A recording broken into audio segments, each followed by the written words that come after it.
Көрші пәтерден тағы айқай-шу шықты. Тыңдап жатырмын. Еркектің даусынан әйелдің даусы қаттырақ шығады.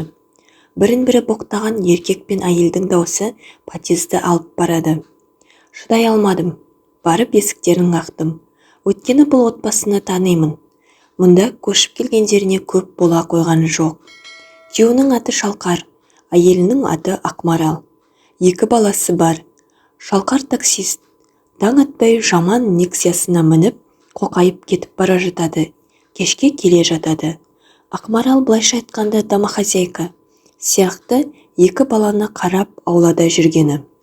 Байқаймын, жиі ұрсады. Ондай жанжал туған кезде Шалқар қашып біздің үйге келеді. Темекі сұрап тартады.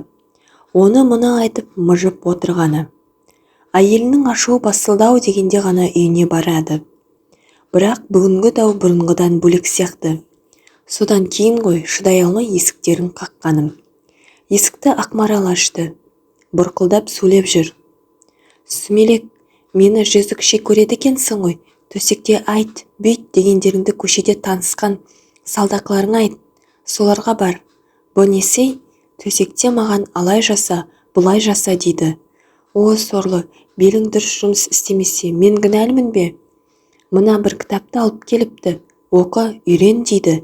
Жасым 35-ке келгенде итеріс кітап оқып, позаларды үйрену қалыпты маған. Өй бешара, оданша ақша табуның жолын қарастырсаңшы, деп бір кітапты ашылған есіктен подъезге лақтырып жіберді. Жүр бауырым, келіннің ашуы басылғанша біздің үйде отыра тұрайық деп Шалқарды үйге шақырдым. Еңкейіп жерде жатқан кітапты алдым. Кітаптың аты «Төсек ләззаты» деп аталады екен. Күліп жібердім. Себебі Шалқар әйелім қанағаттандырмайды. Төсекте кескен томардай жатады да қояды. Өтірік болса да жыныстық қатынас кезінде ыңырсып, құшақтап, аймаласуды білмейді деп жақында ғана сыра ішіп отырып, бар сырын ақтарып салған. Шамасы мына кітапты тауып әкеліп әйеліне оқытпақ болған сияқты. Дау содан шықса керек. Шалқар екеуміз аулаға шығып темекі тұтаттық. Өткенде айтып едім ғой, төсекте әйеліме қанағаттанбаймын деп. Әйтейік, бүйтейік десем, оны қайдан білесің? Біреумен жатып жүрген секілдісің ғой деп тап береді. Жаңа естідіңіз ғой, мен жезөкше емеспін дейді. Мына бір кітапты таныстарымның үйінен алып келіп, осыны оқышы, бәлкім төсектегі қарым-қатынасымыз түзелетін шығар десем, шу шығарды деп шалқам нали сөйледі. Білмеймін не істерімді. Расында, жезөкшелерге барып құмарымды анда-санда тарқатып тұрсам ба екен? Әлде төсектің қыр-сырын жетік білетін бір көңілдес ұстау керек пе? Бұлай жүре беруге болмас, деді тағы ол. Үйдеген жоқпын. Өзге отбасының жыныстық қарым-қатынасы жайында не айтуға болады? Білмедім. Тек Шалқар белгілеп қойған кітаптың беттерін парақтап көз жүгірттім. Мынадай жолдарды оқыдым. Кез келген әйел өз ер азаматын жүрегімен барынша сүйетін болса, ол оны жыныстық тұрғыдан да бақытты ете алуға тырысуы тиіс. Өйткені өмір бір бақытта жүретін көше емес. Бұл екеуі ара келісіп, жыныстық өмірді қызықты да тартымды етудің жолдары. Жыныстық қатынасты сәтті аяқтай алмаған еркекке сен еркек емессің дегеннен ауыр сөз жоқ. Бұл ер азаматтың сізге енді қайтып бар ынтасын салып, жыныстық қатынасқа баруына кедергі болады да тұрады. Мұндай қателіктен аулақ болғандарыңыз абзал. Тіпті мұндай балағаттаулар мен басқа да жыныстық қатынасқа кері пікірлер бірте-бірте жігітті белсіздікке әкеледі. Сондықтан жыныстық қатынастың өте нәзік психологиясы бізден бір-біріміздің көңілдерімізге кірбің түсірмейтіндей іс-әрекет етуді талап етеді. Адамдар арасындағы сексуалдық сауатсыздық төсек ләззатындағы мәдениетсіздік қауышудың кейбір жақтары таза емес деген ойды көкейімізге ұялатқан. Ол жөнінде жұбайлар арасында ашық айтып, пікір алысу. Бұл тәсілді немесе әдетті кімнен көріп үйреніп жүрсің деген күдікті сауалдың туынан қашқандықтан жиі бола бермейтіні рас. Олар өздерінің жыныстық талап тілектері жөнінде бір-біріне айтудан тіпті қорқады да. Өйткені бірін-бірі кінәлап, тіпті ара қатынастары бұзылуы мүмкін деп ойлайды. Бір-біріңізге төсек ләззатында көмектесуге тырысыңыздар. Себебі төсек ләззатына құлаш ұру екеудің тірлігі.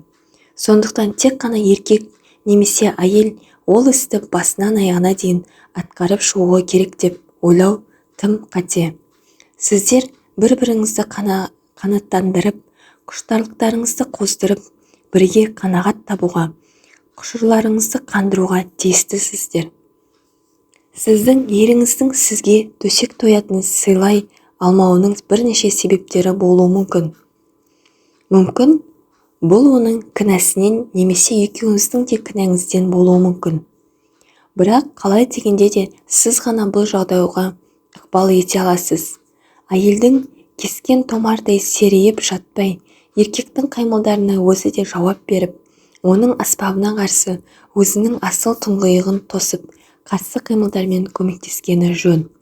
Кейбір әйелдер аяқтарын көсілтіп, өзінің кәусар бұлағына еркек ұлы мүшесін бойлата кіргізе болды деп ойлайды.